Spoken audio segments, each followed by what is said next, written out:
बऱ्याच जणांना उन्हाळा आवडत नाही, कारण अगदी घामाच्या धारा निघत असतात. घरातून अगदी बाहेर पडावंसं वाटत नाही. कितीही पाणी पिलं तरी तहान भागत नाही. पंखा कितीही फास्ट केला तरी गरम हे होतच राहतं. एसी लावला तर अंग जड व्हायला लागतं, थंडी वाजायला लागते. पण दोन गोष्टींसाठी मात्र आपण उन्हाळ्याची अगदी आतुरतेने वाट बघत असतो. ते म्हणजे मुलांना मिळणारी सुट्टी आणि दुसरं म्हणजे आंबा. खरं तर आता 12ही महिने बरीचशी फळंही आपल्याला मिळतात, पण उन्हाळ्यामध्ये झाडावर पिकलेल्या आंब्याची चव खाण्यामध्ये जी मजा आहे ती निराळीच आहे. पण आंब्याच्या बाबतीत देखील आपल्याला अनेक प्रश्न पडलेले असतात. आंब्यामुळे वजन वाढेल का? मधुमेह आहे तर आंबा खाऊ का? आंबा खाण्याच्या अगोदर तो पाण्यात भिजवला पाहिजे का? तर आंब्याच्या संदर्भामध्ये असणाऱ्या सगळ्या शंकांचं निरसन आज आपण आपल्या व्हिडिओमध्ये करून घेऊया. नमस्कार, मी डॉक्टर स्वप्ना तुमचं सगळ्यांचं स्वागत करते आपल्या YouTube channel healthy living with doctor स्वप्नामध्ये. आज आहे अक्षय तृतीया, तर त्यासाठी तुम्हाला सगळ्यांना अक्षय तृतीयेच्या खूप खूप शुभेच्छा. काही प्रांतांमध्ये किंवा काही ठिकाणी अक्षय तृतीयेला आंब्याचं नवं करतात. म्हणजेच काय तर आंबा खायला सुरुवात अक्षय तृतीयेपासून करतात. खरं म्हटलं तर ते अगदीच बरोबर आहे. आता अगदी जानेवारी फेब्रुवारी मध्ये देखील तुम्हाला आंबा मिळतो. पण खरं तर आपण जर बघितलं तर झाडावर पिकलेला जो आंबा आहे तो साधारणतः याच दरम्याने तयार होतो. आंब्याची चव अगदी आपल्या जिभेवर अगदी रेंगाळत राहते. आंब्याला फळांचा राजा म्हटलेला आहे ते त्यामुळेच. आंब्याला फळांचा राजा जरी म्हटलं असलं तरी आंबा खाल्ला तर साखर वाढेल, आंबा खाऊ नको वजन वाढेल, आंबा खाल्ला तर अंगावर उष्णता येईल, असे अनेक शंका त्याच्या बाबतीमध्ये निर्माण होतात. तर बघूया त्या शंका किती खऱ्या आहेत आणि आंब्याचे आपल्याला काय फायदे मिळतात. आंबा जसा आपल्या जिभेला आणि मनाला आनंद देतो त्याप्रमाणेच आपल्या शरीरासाठी देखील तो तितकाच आरोग्यदायी आहे. आंब्यामध्ये व्हिटॅमिन सी हे भरपूर मात्रेमध्ये असतं. आपल्या रोजच्या गरजेच्या जवळजवळ 67 to 68% व्हिटॅमिन सी आपल्याला त्याच्यामधून मिळतं. त्याच्यामध्ये व्हिटॅमिन ए आहे, व्हिटॅमिन ई आहे, फॉलेट आहे. आपल्या रोजच्या गरजेच्या 18% मात्रेमध्ये आपल्याला फॉलेट त्याच्यामधून मिळतं. पोटॅशियम आहे, कॅल्शियम आहे, असे भरपूर त्याच्यामध्ये व्हिटॅमिन्स मिनरल्स आहेत. अँटीऑक्सिडंट्स खूप जास्त प्रमाणामध्ये असतात. म्हणूनच आंबा खाणं हे आपल्यासाठी खूपच फायदेशीर आहे. आंबा खाण्यामुळे तुमची स्किन चांगली राहते. ते उत्तम अँटी एजिंग फ्रूट आहे. त्याच्यामध्ये अँटीऑक्सिडंट्स असल्यामुळे व्हिटॅमिन सी जास्त मात्रेमध्ये असल्यामुळे तुमची रोगप्रतिकारक क्षमता चांगली राहते.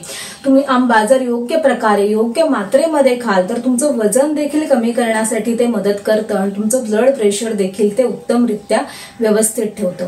आयुर्वेदामध्ये देखील आंबा आहे तो बृहण सांगितलेला आहे, गुरु सांगितलेला आहे, श्रमहर सांगितलेला आहे, तृषाहर सांगितलेला आहे. म्हणजे उन्हाळ्यासाठी खाण्यासाठी ते एक उत्तम फळ आपल्याला आहे. पण त्याबरोबरीनेच तो योग्य मात्रेमध्ये योग्य वेळी आणि योग्य प्रमाणामध्ये खाणं हे खूप गरजेचं आहे.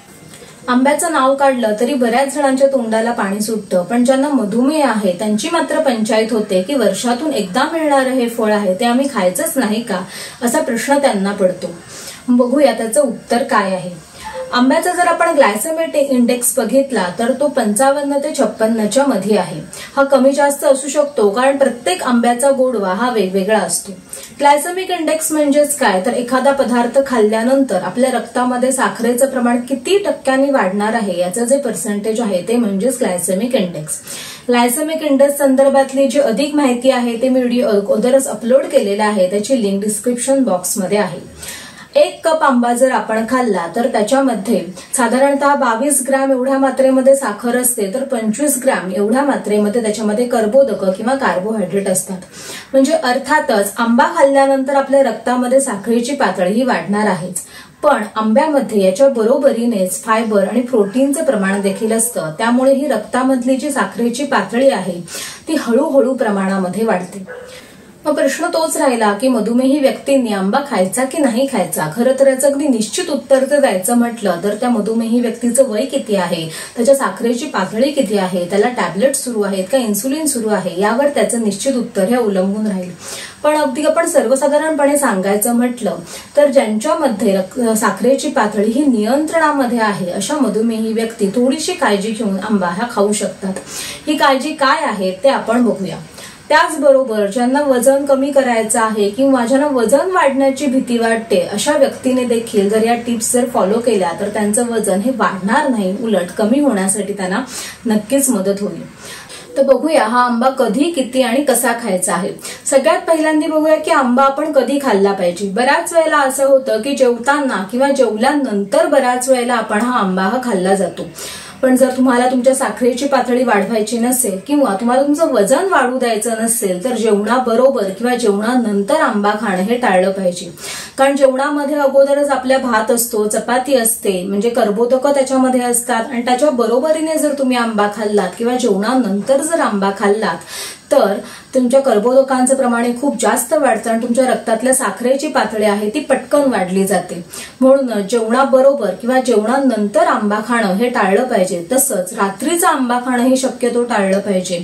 जर तुम्हाला आंबा खायचा असेल तर तुम्ही ॲज अ स्नॅक म्हणून तो खाल्ला पाहिजे. म्हणजे सकाळचं ब्रेकफास्ट आणि दुपारचं जेवण यांच्यामध्ये आपल्याला थोडीशी भूक लागते त्यावेळेला तुम्ही आंबा खा, किंवा संध्याकाळच्या वेळेला थोडीशी भूक लागते त्यावेळेला तुम्ही आंबा खा. म्हणजे तुम्हाला आंबा खाण्याचा आनंदही घेता येईल आणि तुमचं रक्तातली साखर देखील वाढणार नाही.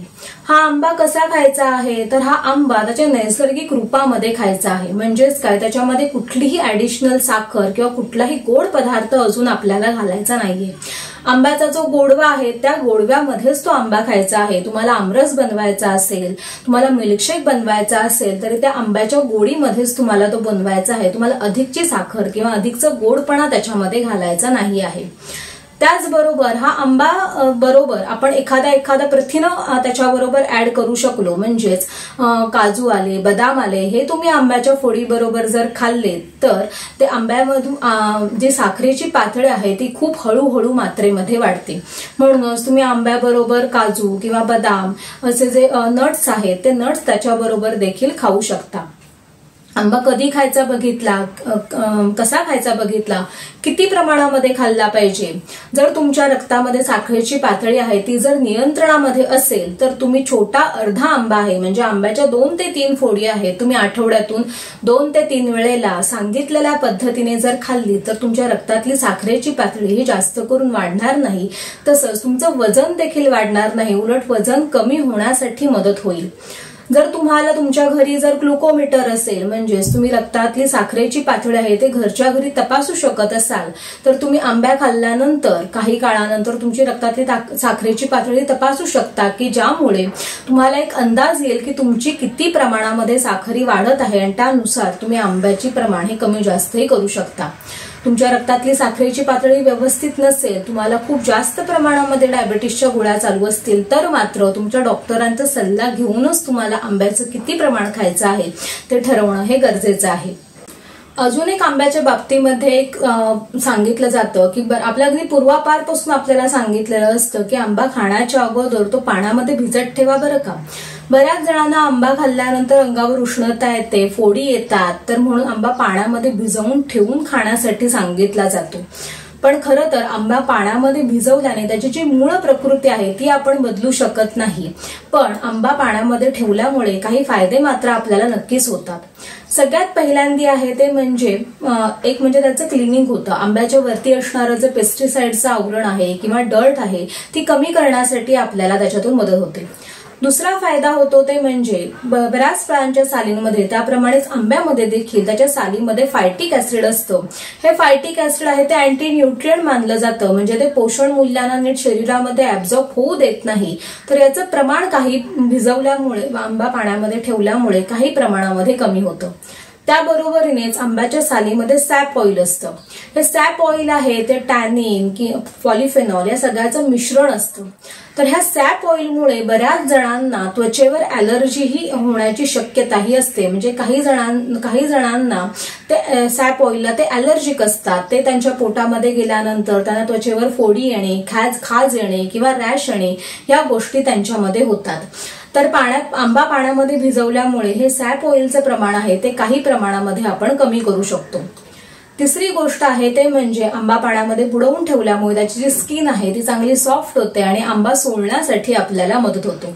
तर आंबा पाण्यात ठेवल्यामुळे ह्या 3 गोष्टींसाठी आपल्याला नक्कीच फायदा होतो. तर तुम्हाला कळलं असेलच, जर तुम्हाला आंबा खायचा असेल तर तुम्हाला काय काळजी घ्यायची आहे, ते किती प्रमाणामध्ये खायचा आहे आणि तो कसा खायचा असेल. म्हणूनच तुम्हाला जर वजन वाढण्याची भीती असेल, तुमची साखर वाढण्याची भीती असेल, ह्या सांगितलेल्या टिप्स जर तुम्ही फॉलो केल्या तर तुम्ही आंब्याचा आनंद हा नक्कीच घेऊ शकता. जर तुम्हाला असेच अनेक माहितीपूर्ण व्हिडिओ ऐकायला आवडत असतील तर चॅनलला आजच सबस्क्राईब करा, बेल आयकॉन दाबा, म्हणजे मी व्हिडिओ अपलोड केला की त्याचं नोटिफिकेशन तुम्हाला मिळत राहील। तुम्हाला काही शंका असतील तर मला कमेंट बॉक्समध्ये विचारा आणि तोपर्यंत हेल्दी राहा आणि हॅप्पी राहा। नमस्कार।